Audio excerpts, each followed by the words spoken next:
following video contains content that is not suitable for all viewers. Viewer discretion is advised.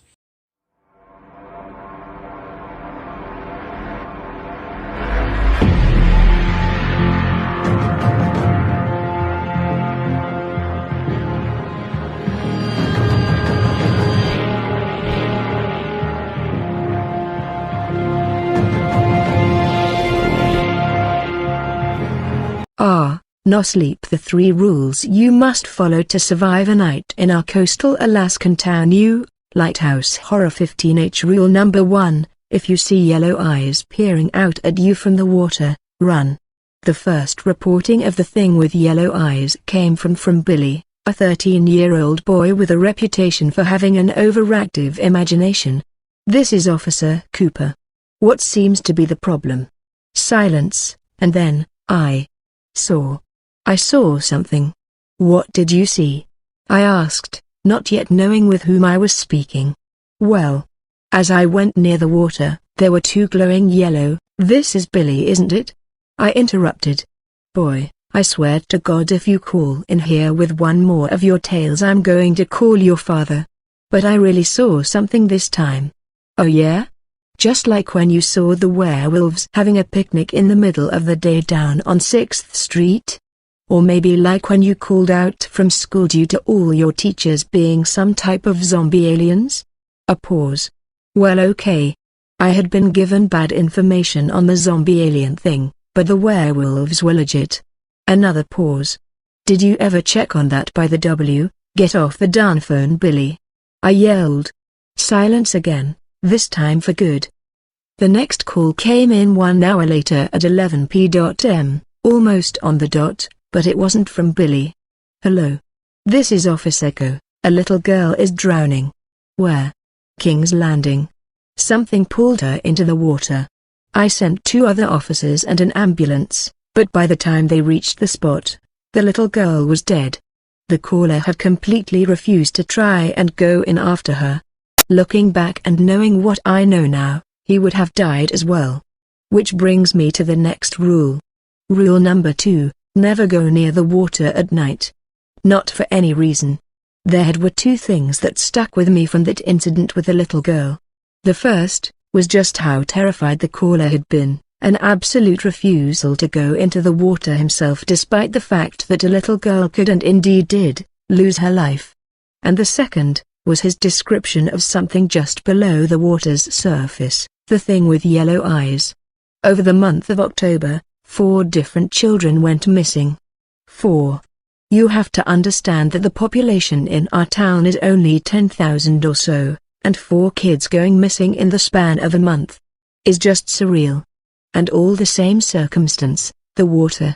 Every one of them had walked up to the water's edge at night. You'd think after the 3rd child died, the parents would keep a closer eye on their kids, but as any parent out there knows, that's not as easy as it sounds. Kids will be kids, and they gravitate towards anything scary and unusual. The growing murmur of something in the water, something with yellow eyes and something that takes children and something that, yes, something that even smiles, was enough to keep tempting them to get a look for themselves. The last incident had been 1 week earlier. The town had been put on an alert that under no circumstances was any child permitted to be outside their home, and especially not anywhere near the water, at night. But it hadn't helped, and 30 minutes in I got the call I had been dreading. A little boy had gone missing from his bedroom at 9:45 p.m. Upon checking in on him, his parents had found the upstairs window open and no trace of their son. Horrified, they had ran downstairs and followed his footsteps to the very edge of the Pacific where they disappeared into the dark water. The little boy's body was the first of the children to stay undiscovered, and when I spoke to the parents myself 2 days later, they confirmed the detail of the yellow eyes. I don't think I'll ever forget those soft words as the boy's father sat dejected across from my desk. He was alive when we got down there, he whispered. And that yellow thing smiled at us as it dragged John out away from the shore. The thing you saw was yellow? I asked. He shook his head. Just its eyes. Which brings me to our final rule. Rule number 3, if you think you see a pair of yellow eyes staring at you from the water, don't look. Rumor has it that those eyes will hypnotize you, especially if you're a child, and before you know it that thing will have pulled you out too deep and too far for you to get back alive. The Coast Guard has been patrolling the waters every night since. But at some they're going to stop. At some point that thing is going to come back for more. There's something else I haven't shared. There was a legend from my childhood, a legend about an old man in our town that lost his son many years ago. As the story goes, that creature had yellow eyes as well. I know it word for word. I know it so well because that old man had been my father's best friend. To some it's just a legend, nothing more, nothing less. But I'm starting to think that when his friend had gone missing so many years ago, my father had been telling me the truth about what had happened, and that perhaps our town is in some way connected to a greater evil. Maybe I should take my old sailboat miles off the coast as he did. Maybe I'll find that thing with yellow eyes waiting for me, and maybe it'll give me that same smile too as it tries to pull me under into the darkness. All I know is whatever happens to me, I'm not letting it take another soul. I'm starting to believe that the legend of the creature and the old man is true. No sleep. I witnessed something horrifying at Wendy's. 𝓬𝓵𝓬𝓰 Have you ever seen someone fill their cup with soda first, and then put the ice in? It happened twice yesterday. I was having lunch at Wendy's, and watched in horror as a middle-aged woman went up, filled her drink to the brim with lemonade, and then put ice in. She seemed shocked when the lemonade splashed all over her arm. I continued eating my sandwich, laughing to myself. But then the same thing happened not a minute later. Her husband, a gray-haired man wearing shorts despite the cold weather, went up to the machine and filled his cup with Coke. Then pressed the ice. Splash! He yelped as Coke splattered all over his shirt. What are these people? Crazy? I shook my head, biting back laughter. I watched as the man took a seat next to his wife and pulled out his fries. Let's hope he eats properly. Geez. But he didn't. He plucked out a French fry, dipped it in ketchup and stuck the other end in his mouth. Wait. What? I watched in horror as he repeated the process. He dipped the half-eaten fry in ketchup the same end he dipped before and then took another bite from the plain side. His eyes met mine. I quickly tore my gaze away, and pretended to stare at my chicken sandwich. I took a few bites, checked my email, and then got up to refill my soda. I glanced over at the man. He was still staring at me. I walked up to the machine, keeping my eyes locked on the soda. I filled my cup with ice first, like a normal person, and then filled it with Dr. Pepper. But the entire time, I felt him watching me. I finally turned around and walked back to the table. As I did, my eyes fell on the wife. She was eating her burger upside down. The sesame seed top bun was pointing downwards as she brought the burger to her mouth and took a bite. And her husband was still staring at me. Okay. So they eat weirdly. No big deal. Right? I mean, I make peanut butter and honey sandwiches. And I've put ketchup on salad a few times. But I couldn't shake the unsettled feeling in my gut. I finished eating, took my empty tray to the garbage, and dumped everything in. I glanced back. The couple was no longer looking at me, thank goodness. They were just munching away, both on the same side of the four-seater table, staring at their food. I walked down the narrow hall to the bathroom. But as soon as I clicked the lock shut on the stall door, I heard the loud creak of the door opening. Then footsteps. My heart plummeted as I saw legs under the stall door. Bare legs, despite the cold weather. It was him. I was sure of it. The short swearing, ice first, weird ketchup application man. Where are you, darn it? He shouted, his voice echoing in the bathroom. My blood ran cold. I clamped a hand over my mouth, trying to muffle my ragged breathing. I glanced at the stall door. It looked flimsy. Flimsy enough to kick in. Through the gap between the door and the stall, I saw a sliver of a man. Grey hair, black shirt, khaki shorts. It was undoubtedly him. He stood still, then slowly took a step. "I know you can hear me," he shouted. Every muscle was paralyzed. "He's going to kill me. Or mug me." I never should have looked, never should have stared. The crackle of static flooded the bathroom.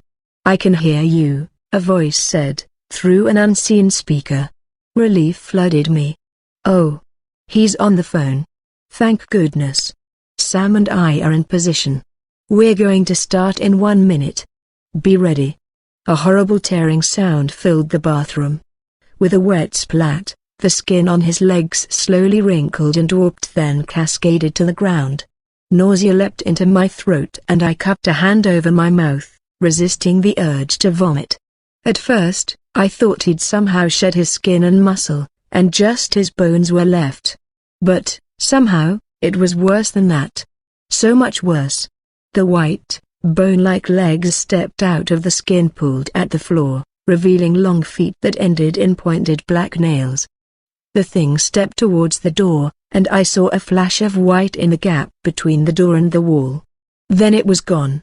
A split second later, I heard the screams erupt outside. Shrieking, terrible screams that shook me to my core. I leapt out of the bathroom, and in a panic, wrenched open the window. Like a coward, I rolled out onto the grass and ran as fast as I could, until I was in the center of town. The next day, I saw the report on the news. 7 wounded in freak accident at local Wendy's, all injuries attributed to a small fire that broke out after the fryer malfunctioned in the kitchen. All patients are recovering well, but suffer no memory of the traumatic event. Number 3 no sleep. I had a disturbing conversation with my neighbor's 10-year-old son. Sam awesome 5D. I didn't hear Michael at first. The noise of the mower filled my head like a swarm of angry wasps, drowning everything else out. I was finishing off the last strip of grass, closest to my neighbor's wall. Being as quick as I could. The last hint of light was bleeding out of the sky, and I wanted to get back inside as soon as I could. A beer in front of the TV was calling. But when I reached the far end of the garden and cut the power, I heard a voice behind me. "Paul?" I jumped slightly. You know when you're so caught up in your own head you forget your surroundings? My wife is back from holiday tomorrow. She's been off in Spain with a couple of her friends for the past week, and I'd been thinking about my plan to meet her at the airport. Timings, when I'd need to leave, all that. I was in my own little bubble. The voice floating over from my neighbor's garden punctured through it. I turned from the mower and stared over the low wall into the garden next to mine. I couldn't see anything at first. The sky was mostly dark overhead, and the only light spilling into the gardens came from single street lamp on the road behind my house. It did little to shift the shadows. Over here. I shifted my gaze and finally saw him. Michael. My new next-door neighbor. I'm pretty bad at guessing kids' ages, but I reckon he has to be around 10. He's got a shock of messy black hair and these big, brown eyes. The kid's a starer, too. I've only seen him a couple of times since he and his mum moved in last week, but every time I do he gazes at me like I'm an animal in a zoo. It's a little annoying. This was the first time he'd actually spoken to me, though. "Oh, hey. Michael, is it?" I actually knew his name perfectly well. I'd bumped into the estate agent selling the house next door and he'd told me, but I didn't want to appear over-familiar. "Yeah, I'm Michael. And you're Paul," my mum said. "That's me. How are you guys settling in?" "Okay, I guess." Michael stared up at me with those large, brown eyes of his. I don't have much cause to talk to kids, so I may have been completely wrong about this, but I had the feeling Michael was making a lot more eye contact than someone his age normally would. He hardly even blinked. Young kids, at least in my limited experience, tend to be all over the place. Little bags of energy. But Michael was the exact opposite. It's probably close to his bedtime, I found myself thinking. And then, off the back of that, you want to be glad he's not bouncing off the walls. If he was one of those kids, you'd never get any peace. Amazingly, Considering they were still in the early moving stage, I'd barely heard a peep out of Michael and his mother. I'd been expecting to hear the sound of furniture shifting and boxes being lugged around all week, but I hadn't. They hardly made any noise at all. I'd hardly seen them at all, for that matter. They'd arrived late one evening the previous week, and I'd caught a glimpse of them from the window of my study, but that was pretty much it. I remember Michael's mum as a tall, attractive woman who looked a little older than me, but I hardly even got a proper look at her face. And this conversation with Michael was the first interaction I'd had with either of them. I'll go round at some point when Beth's back home, I thought now, folding down the mower's handle. Then we can introduce ourselves properly. So, Michael, I said, picking up the mower and carrying it back along the garden, what are you and your mum up to this evening? I'm guessing it must be close to your bedtime soon? Nah, nowhere near, he said. I chuckled. Okay, well my bedtime's pretty early, so I'm going to head in and catch a bit of TV, I reckon. I'll see you round, yeah? I reached the little wooden storage area at the end of the garden and slotted the mower underneath. I was on my way to the back door when Michael's voice stopped me. Paul? What's up, mate? Do you always mow the garden so late? I smiled. No, I usually try to get it done when the sun's still out. Only my wife's back home tomorrow, and I wanted to get the place looking nice for her. I guess it must look pretty odd to be out here mowing at night, eh? Nah, I don't think so. I think everything's more fun at night. Oh yeah? Yeah. I go on adventures all the time.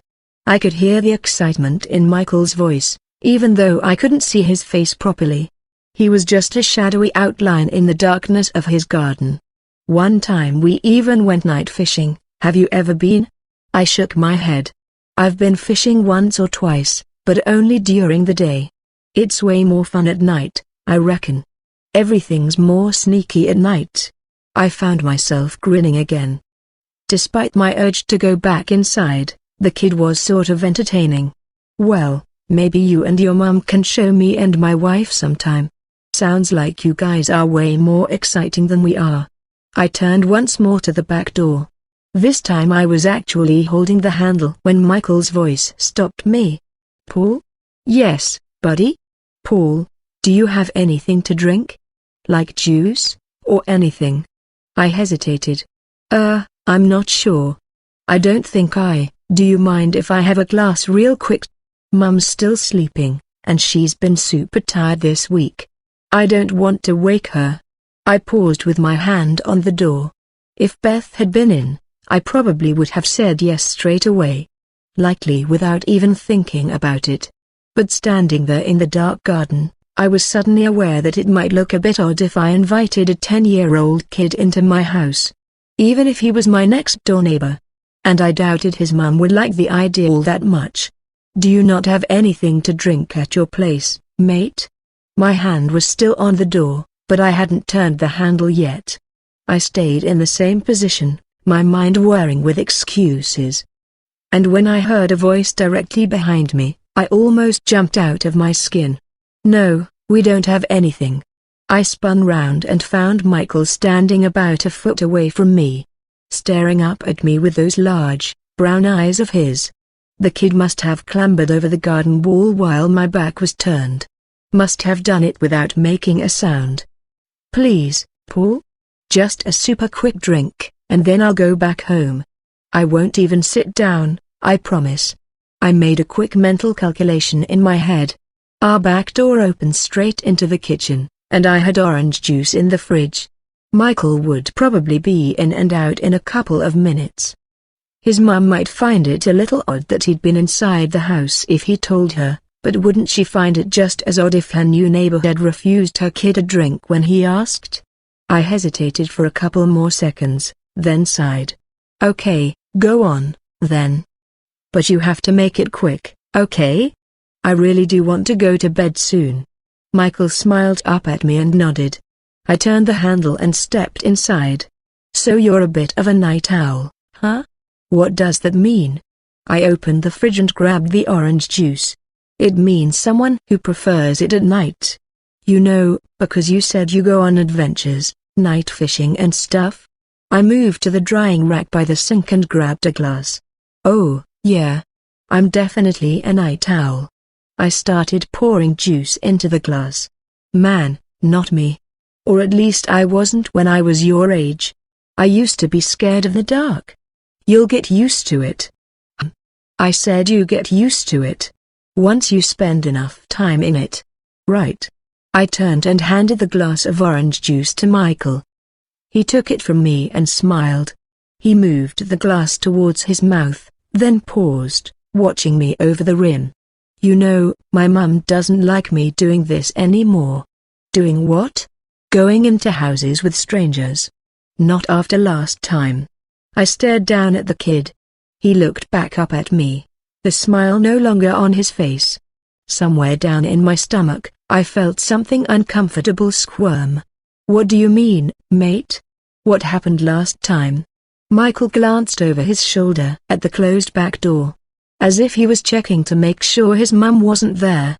He moved the glass of orange juice away from his mouth and placed it on the kitchen counter. Then he shrugged. Nothing, really. It's just that in the place we used to live, I made friends with this old man who lived a couple roads over from us. He invited me in for a drink, too. Only then he got weird. Oh Jesus. I tried to keep my expression the same, but I was suddenly wishing I'd said no to the kid's drink request after all. This didn't sound good. Some old pervert in his last town had invited him in for a drink, and then he got weird. How was his mum going to feel about him being on his own in my house now, given that something bad had clearly happened in the last place they lived? He got weird. The words were out of my mouth before I could stop them. I should have just sent the kid packing there and then, but I guess my curiosity got the better of me. Michael shuffled on the spot, staring back at me. Yeah, he wanted me to come down to the basement with him. Told me he had this really cool Lego collection, and I asked if I wanted to see it. He insisted I see it, even when I said I had to go. My mouth suddenly felt dry. So, did you go with him? Michael shook his head back and forth, hard. No way. I ran back home. Mum told me I have to only go as far as the kitchen when I'm in strangers' houses. I felt mild relief wash over me. Then I replayed what Michael had just said, and felt the relief being replaced with confusion. Wait, how do you mean? I asked. Are you in strangers' houses a lot, then? Like friends of your mum's, and stuff? Michael opened his mouth, then closed it again. He turned and moved his hand back to the glass of orange juice on the kitchen side. But instead of picking it up he only prodded it with his finger, sliding it over the surface. When he looked back at me he carried on speaking as if he hadn't heard my question. Mum was really angry when she found out about the man. She made me promise I'd never, ever go back there. Did she tell anyone? About what that man said to you, I mean? No way.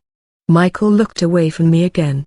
There was a slight smile on his face, like he was in on some joke I wouldn't understand. She did something way better than that. Oh yeah? What did she do? She made him disappear. I had my mouth open to ask another question when I realized what Michael had just said. The next thought I had was that I must have misheard him. What did you say? I said she made him disappear. I told you, night's the best time to hunt. Michael fixed me with those brown eyes of his. Only right then they looked darker than brown. Almost black. I don't.